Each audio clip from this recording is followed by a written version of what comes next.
Olá pessoal, tudo bem?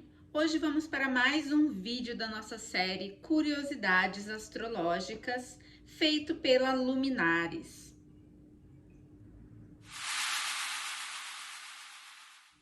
Hoje nós vamos falar de um tema que eu amo, que é a astrologia na Grécia Antiga, a astrologia no mundo grego, que é um mundo muito complexo. E a astrologia teve um papel muito importante entre os gregos antigos. Os gregos antigos, eles colaboraram muito para a construção dos conhecimentos astrológicos.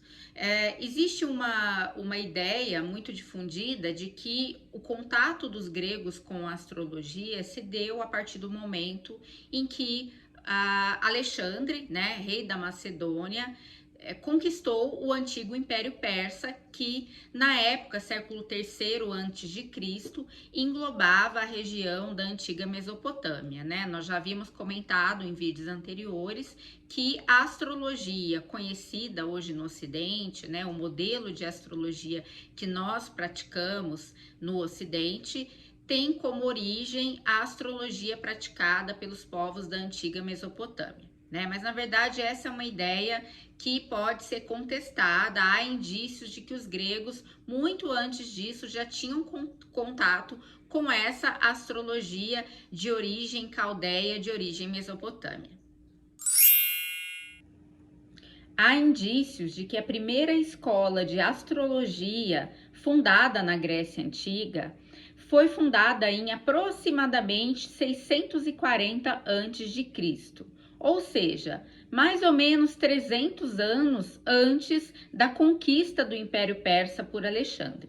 Ela teria sido fundada por um sacerdote caldeu chamado Berosus. Né? Esse sacerdote, inclusive, teria escrito um livro cujo conteúdo nós não conhecemos, né? Ele não ficou para a posteridade, mas um livro chamado Babiloníaca, que teria influenciado, né? Teria sido alvo de estudo de muitos pensadores, de muitos astrólogos posteriores. Então, isso é a mostra, né, de como os gregos, mesmo antes dessa conquista, mesmo antes dessa conquista feita por Alexandre, do Império Persa, eles já tinham contato. Isso é natural, né? Os povos da região do Mediterrâneo e do Médio Oriente, eles se comunicavam, seja através do comércio, seja através de trocas culturais, e é natural que um saber de povos da Mesopotâmia, de uma forma ou de outra, chegasse em territórios gregos.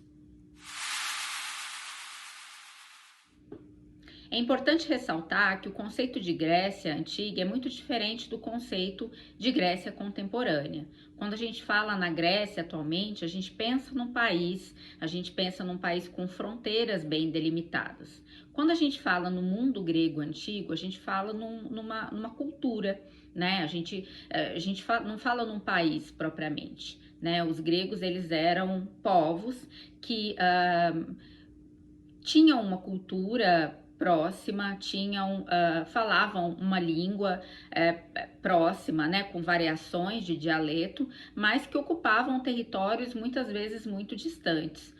Os gregos, né, em um determinado momento da história, eles ocuparam regiões muito dispersas ao longo do Mar Mediterrâneo, ao longo do Mar Negro, na costa da Turquia, na região onde hoje fica Israel. Então não havia uma unidade territorial e nem uma unidade política entre os gregos. O que havia era uma quase unidade linguística, né, considerando a existência de dialetos, e também uma quase unidade cultural, né, considerando as variações que existiam entre gregos de diferentes regiões.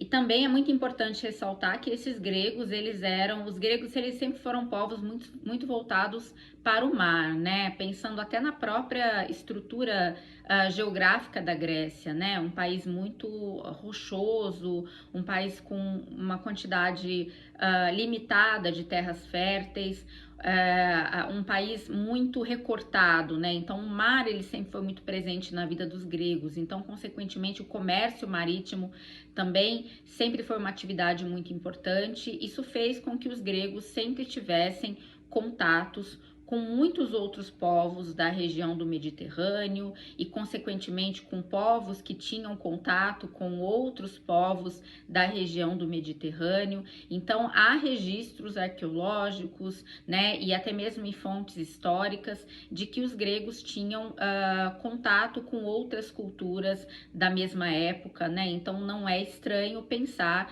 que 300 anos antes, né, dessa conquista da região da Mesopotâmia por um grego, já se conhecia muito da cultura mesopotâmica, inclusive do conhecimento astrológico. Mas vamos voltar a falar da astrologia, né? Nós já havíamos comentado também em vídeos anteriores que nessa época, aliás, até muito recente, até aproximadamente o século XVII, a astrologia e a astronomia eram saberes que se confundiam muito, né? Esse status de ciência ganhado pela astronomia, ele é recente, porque o conceito de ciência, o método científico, ele é relativamente recente dentro da história. Então, naquela época, os pensadores, os estudiosos que se voltavam para os céus, eles olhavam os céus tanto com interesses astronômicos quanto com interesses astrológicos. E dentro desse contexto, nós podemos citar vários nomes de importantes estudiosos gregos que colaboraram muito para o conhecimento astrológico e para o conhecimento astronômico. Vou citar aqui a figura de Méton e Eucatemo, que descobriram a existência dos equinócios e dos solstícios, isso em aproximadamente 420 a.C. Tem também a figura de Eudóxio de Cnido, que dividiu o ano solar em 365 dias e 6 horas, né? Ele conseguiu identificar o tempo do movimento de rotação da Terra, isso em aproximadamente 400 a.C.